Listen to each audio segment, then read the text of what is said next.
जवळजवळ आता 19-20 फेऱ्या झालेल्या, अजून 4-5 फेऱ्या शिल्लक आहेत. बऱ्यापैकी मतदान जवळजवळ 9-9.5 लाख मतदान मोजून झालेलं आहे. 80,000च्या पलीकडे आता आघाडी गेलेली आहे. एवढं प्रेम जनतेने मला दिलेलं आहे. मी अपक्ष उमेदवार होतो. अपक्ष उमेदवार असून सुद्धा एवढ्या मोठ्या प्रमाणात पाठिंबा दिलाय. पूर्णपणे मी ह्या निवडणुकीचा निकाल पाहून भारावून गेलेलो आहे.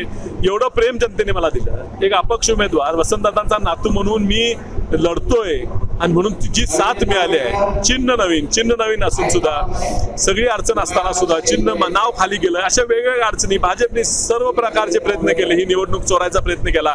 वेगवेगळे आमिष दाखवले, पैशाचा आम्ही वापर केला, सगळे प्रशासनाचा वापर केला. सगळं करून सुद्धा जनतेने निर्णय घेतला आणि म्हणून आज मी आघाडीवर आहे. मी ह्या ठिकाणी जनतेचे आभार मानतो. खास करून काही लोकांचे आभार मला मानावे लागणार, ते मी मानलेच पाहिजेत. बाळासाहेब आंबेडकरांनी मला पाठिंबा दिला. एक मोठा निर्णय त्यांनी घेतला आणि त्या निर्णयामुळे मी ह्या ठिकाणी मला एवढं चांगलं मताधिक्य मिळालं. ते ह्या ठिकाणी पिछाडीवर आहेत हे मला दुःख होते, पण संविधानाचा रक्षक म्हणून मी त्या ठिकाणी जातो ह्याचा मला अभिमान आहे. ते काम मी चांगल्यापणे करणार. मला ह्या ठिकाणी अजितराव घोरपडे सरकारांनी त्यांच्या पक्षाची अडचण असताना सुद्धा मला पाठिंबा दिला. विलासराव जगताप साहेबांनी पक्षाचा राजीनामा देऊन मला या ठिकाणी पाठिंबा दिला.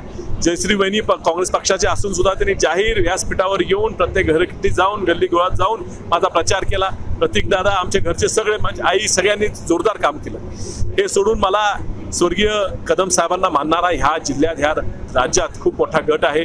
ह्या सर्व गटांनी माझ्या मागे माझी पाठराखण केली. मोठ्या मताधिक्य मला दिलं. स्वर्गीय आराराबा पाटील साहेब यांचाही मानणारा ह्या जिल्ह्यात मोठा वर्ग आहे. त्यांचा जो मतदारसंघ आहे, विधानसभा मतदारसंघ जे आता नेतृत्व करतात, तो स्थानिक संजय काकांचा म्हणजे मावळत्या खासदारांचा मतदारसंघ आहे. त्या मतदारसंघात सुद्धा मला मताधिक्य मिळते. याचं कारण म्हणजे स्वर्गीय आराराबांच्या माझ्यावर असलेले आशीर्वाद. स्वर्गीय अनिल भाऊ बाबर यांचं 2-4 महिन्यापूर्वी निधन झालं. ते ज्या मतदारसंघाचे आमदार होते त्या मतदारसंघातले आणि जिल्ह्यातले त्याला मानणारा पूर्ण वर्ग हा माझ्या पाठीमागे राहिला.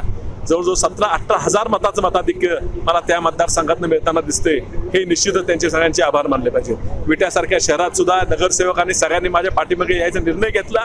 विटा शहरात मला वाटतं तुम्ही पिछाडी जाऊ, विटा शहरात सुद्धा मला मताधिक्य मिळाला. मिरज शहरात भाजपचे आवटी असतील, देवमाने असतील, दुर्वे असतील, त्यांच्यावर राष्ट्रवादी बागवान असतील, काँग्रेसचे सगळे नगरसेवक असतील, त्या सगळ्यांनी माझा धाडसाने माझं काम केलं. म्हणून मिरज विधानसभा मतदारसंघात जवळजवळ 25,000चं मताधिक्य मला इथं मिळायला लागले. सांगली मतदारसंघात सुद्धा 18 ते 20,000चं मताधिक्य मिळाले. सांगली ते काँग्रेसचे सर्व पदाधिकारी हे माझ्या पाठीशी राहिले, ह्यातनं सरळ दिसून येते. हा विजय हा जनतेचा आहे. मी आता निवडून आलेलो जवळजवळ आहेच. निवडून आल्यावर तो आमचाच असणार.